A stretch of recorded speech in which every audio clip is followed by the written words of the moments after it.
One of many of us have often made a cliché of science fiction's ability to presage the future. But one of the most tantalizing of all devices,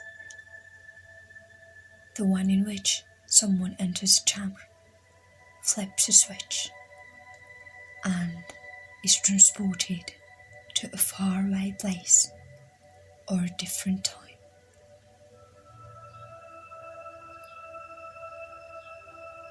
Is it possible we will one day break free from the meager spatial expanse and temporal epoch to which we have been so far confined,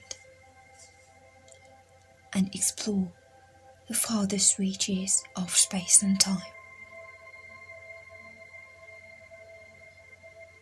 Or will this distinction between science fiction and reality remain forever sharply drawn?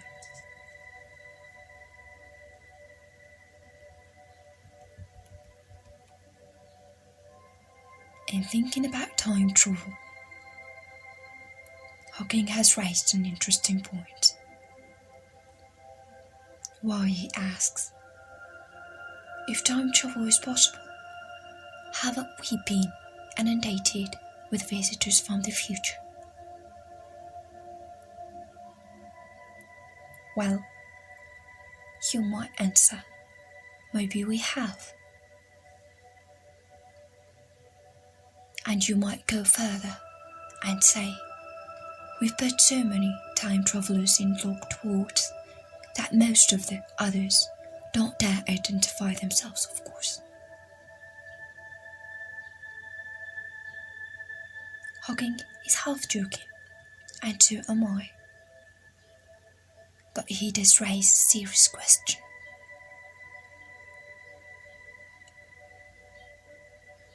If you believe, as I do, that we have not been visited from the future, is that tantamount to believe in time travel impossible?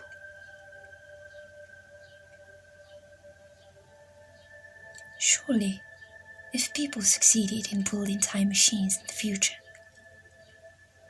some historian is bound to get a grant to study, up close and personal, the building of the first atomic bomb, or the first voyage to the moon, or the first foray into reality television.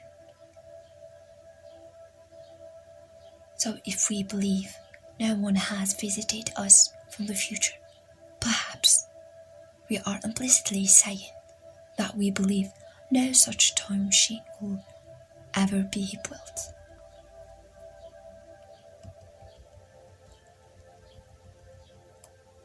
Actually, though this is not a necessary conclusion, the time machines that have thus far been proposed do not allow travel to a time prior to the construction of the first time machine itself. For the wormhole time machine, although there is a time difference between the wormhole mouth, and although that difference allows travel forward and backward in time, you can't reach a time before the time difference was established. The wormhole itself does not exist on the far left of the space-time loop, so there is no way you can use it to get there. Thus, if the first time machine is built, say 10,000 years from now, that moment will no doubt attract many time-traveling tourists. But all previous times, such as ours, will remain inaccessible.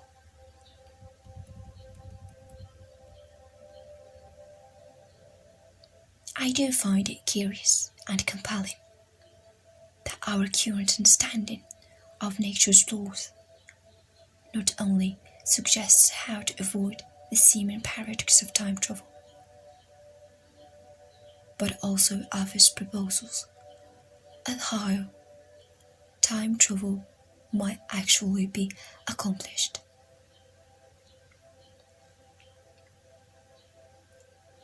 Don't get me wrong, I count myself among those who feel intuitively that we will one day rule out time travel to the past.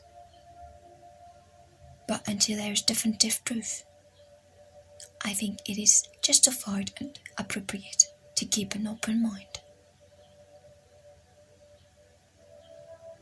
At the very least, researchers focusing on these issues are substantially deepening our understanding of space and time in extreme circumstances.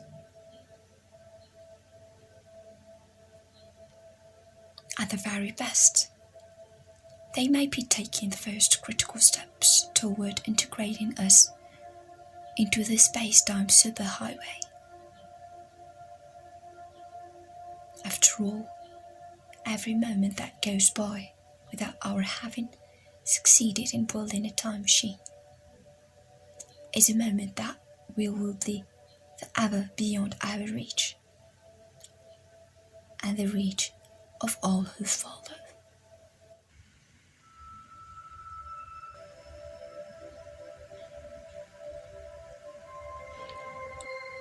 Surely most of you have wondered who is there talking.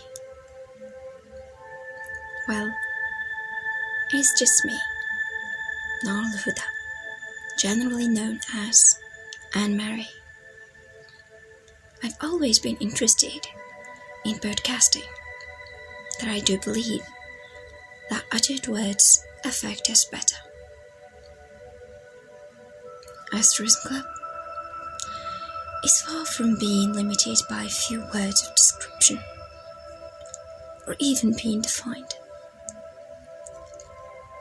It's kind of a huge belief that a group of believers share to chase their dreams and to show others the way to follow theirs too.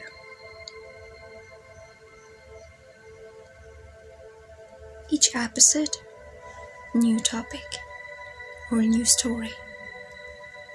Each episode, a chance for a new journey. Keep in touch. Meet you on the next journey. Bye bye.